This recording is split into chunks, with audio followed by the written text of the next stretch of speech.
भारत के दक्षिणी छोर पर पवित्र समुद्र के बीच बसा है एक ऐसा दिव्य धाम जहां स्वयं भगवान राम ने शिव की पूजा की थी। यह है रामेश्वरम धाम, एक ऐसा स्थान जहां आस्था की हर बूंद में मोक्ष का वास है। पर क्या आप जानते हैं, इस मंदिर के भीतर एक ऐसा रहस्य छिपा है जो भक्तों को हैरान कर देता है। यहाँ एक ही मंदिर में 22 ऐसे कुंड हैं जिनमें डुबकी लगाने से सारे पाप धुल जाते हैं। जी हाँ मेरे दोस्त, रामेश्वरम मंदिर में प्रवेश के बाद भक्त एक अद्भुत और अनिवार्य अनुष्ठान का पालन करते हैं। वे सीधे भगवान के दर्शन के लिए नहीं जाते, बल्कि पहले मंदिर परिसर के भीतर ही बने 22 पवित्र जलकुंडों, जिन्हें तीर्थम कहते हैं, में एक एक करके स्नान करते हैं। यह कोई साधारण कुंड नहीं, ये हर कुंड अपने आप में एक अलग रहस्य समेटे हुए है। पहला और सबसे बड़ा रहस्य, ये सभी 22 कुंड मंदिर के भीतर ही एक दूसरे से इतनी पास स्थित हैं, पर हर कुंड के जल का स्वाद और गुण बिल्कुल अलग है।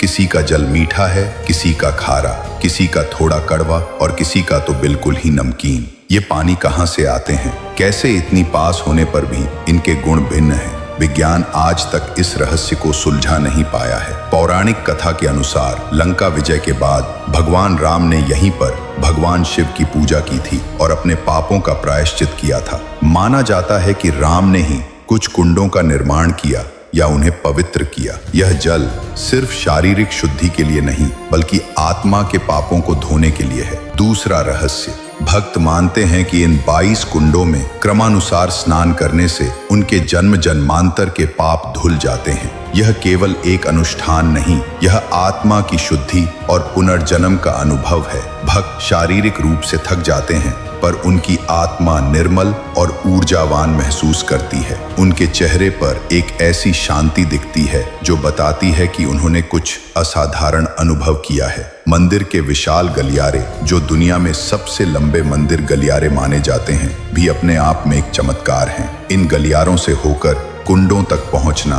और फिर एक एक करके हर कुंड में डुबकी लगाना, यह अपने आप में एक लंबी और गहन आध्यात्मिक यात्रा है जो भक्तों को भगवान के करीब ले आती है। रामेश्वरम धाम के ये रहस्य हमें सिखाते हैं कि आस्था कितनी शक्तिशाली हो सकती है। ये हमें याद दिलाती है कि भगवान की कृपा से जल की हर बूंद में पाप धोने की शक्ति आ सकती है और आत्मा की शुद्धि ही सबसे बड़ा मोक्ष है। ये धाम हमें बताता है कि भगवान राम ने केवल सेतु नहीं बनाया, बल्कि अपने भक्तों के लिए शुद्धि का एक शाश्वत मार्ग भी छोड़ा। इसलिए ध्यान में रखें, वहाँ कर्म भी पूजा है और भाव ही भक्ति का द्वार। जहाँ राम नाम गूंजे, वहाँ महादेव करते हैं उद्धार। जय श्री राम, हर हर महादेव।